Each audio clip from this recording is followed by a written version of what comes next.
अस्सलाम वालेकुम स्टूडेंट, आज हम करेंगे चैप्टर नंबर 2 की एक्सरसाइज नंबर 2A के question number 1, 2, 3, 4 and 5. So let's start. Question number 1, fill in the blanks. If a number is divisible by 2 and 3 then the number is divisible by. वो number जो 2 और 3 पे divide हो सकता है वो 2 और 3 के अलावा कौन सा ऐसा नंबर है जो जिस पे डिवाइड हो सकता है. हमने पढ़ा था कि 6 वो वाहिद नंबर है जो कि 2 और 3 पे जिसकी वैल्यू डिवाइड होगी वो 6 पे भी डिवाइड होगी. 6 नेक्स्ट है, if a sum of the digit of the number can be divided by dash with no remainder the number is divisible. नंबर कि हमें अगर कोई वैल्यू दी गई है उसे हम ऐड करते हैं तो किस नंबर पे हम उसे डिवाइड करेंगे. उसके ऐड जो हमने की है जिस वैल्यू को कि उसे हम किस नंबर पे डिवाइड करेंगे कि होल वैल्यू जिसको हमने ऐड किया है वो भी डिवाइड हो जाए उसी नंबर पे. सो 9 वो वाहिद नंबर है जिसके अंदर हम पहले वैल्यू को सम करके देखते हैं और देखते हैं कि वो 9 पे डिवाइड होता है या नहीं. तभी हमें पता लगता है कि ये जो होल वैल्यू है ये पूरी की पूरी भी 9 पे डिवाइड हो जाएगी. अब हम सम कैसे करते हैं वो मैंने एक वीडियो में आपको बताया था. सो मैं आपको उसका लिंक भी शेयर कर दूँगी. तो हमारे यहाँ पे आंसर आएगा 9380 इज़ डिविजिबल बाय 2 एंड 3. वो वैल्यू जो कि 2 और 3 पे डिवाइड होगी वो 6 पे भी डिवाइड होगी. ये हम पीछे भी पढ़ चुके हैं. ये हमेशा याद रखना है कि वो वैल्यू जो 6 पे डिवाइड होगी वो 2 और 3 पे भी डिवाइड हो जाएगी. सो जो वैल्यू 2 और 3 पे डिवाइड होगी वो ऑब्वियसली 6 पे भी डिवाइड होगी. A number is divisible by dash if its last 3 digits are 8 और आर 0.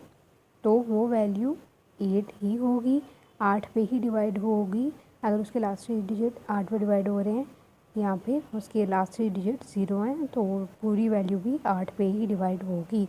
नेक्स्ट है 450 is divisible bye 2, 3, 5.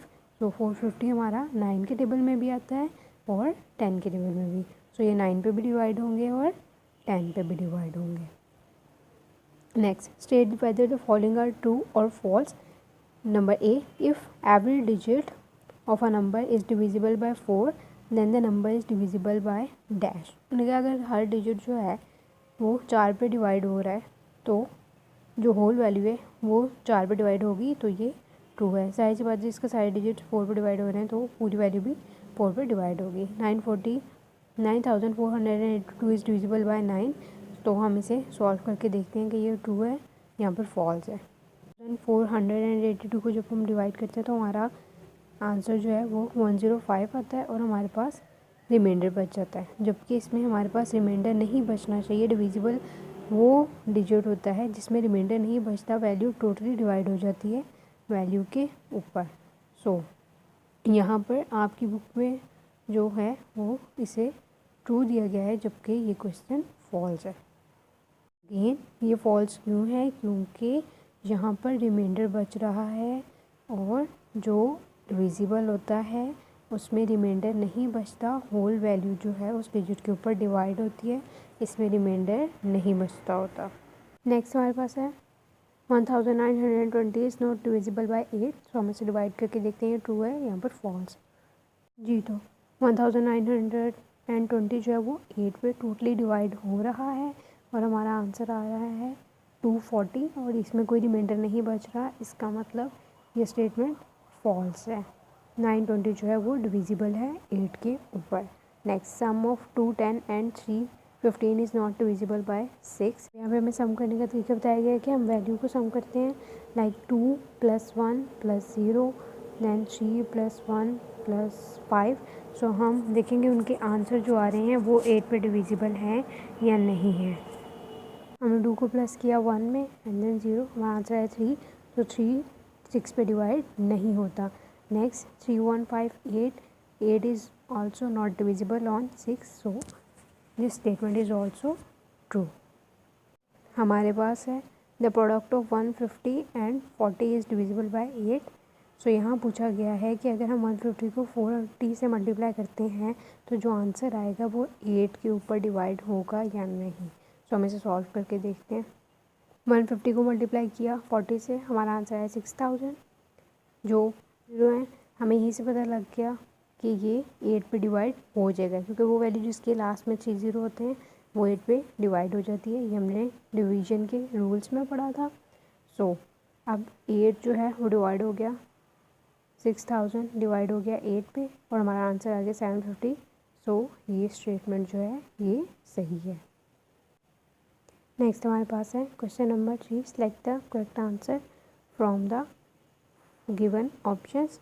Question number A, 125 multiply by 13 is divisible bye 13।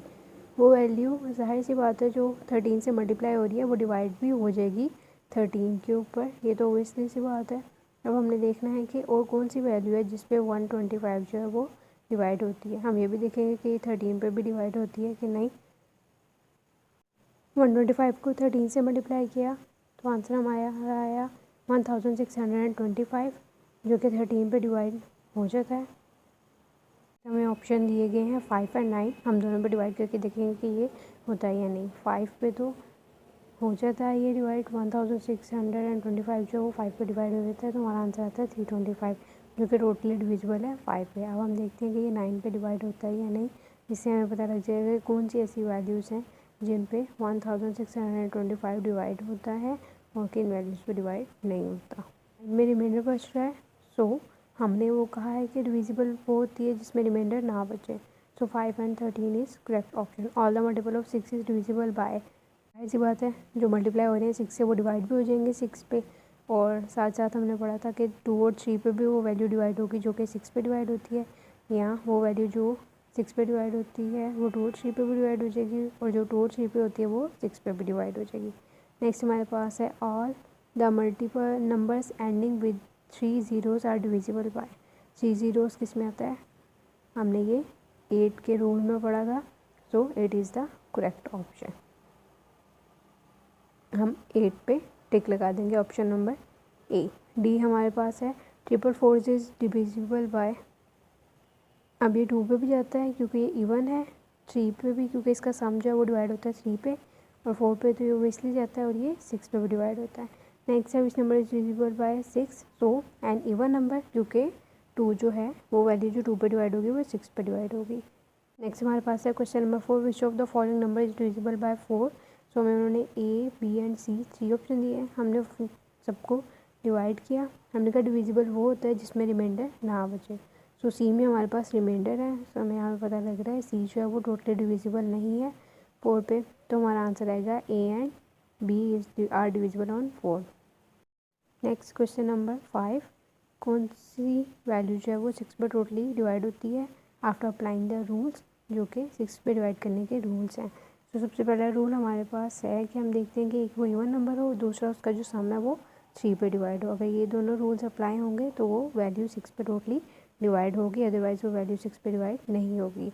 So question number A, ये even number भी है और इसकी जो value है वो टोटली डिवाइड हो रही है 3 के ऊपर, इसी वजह से ये 6 पे डिवाइड हो जाएगा।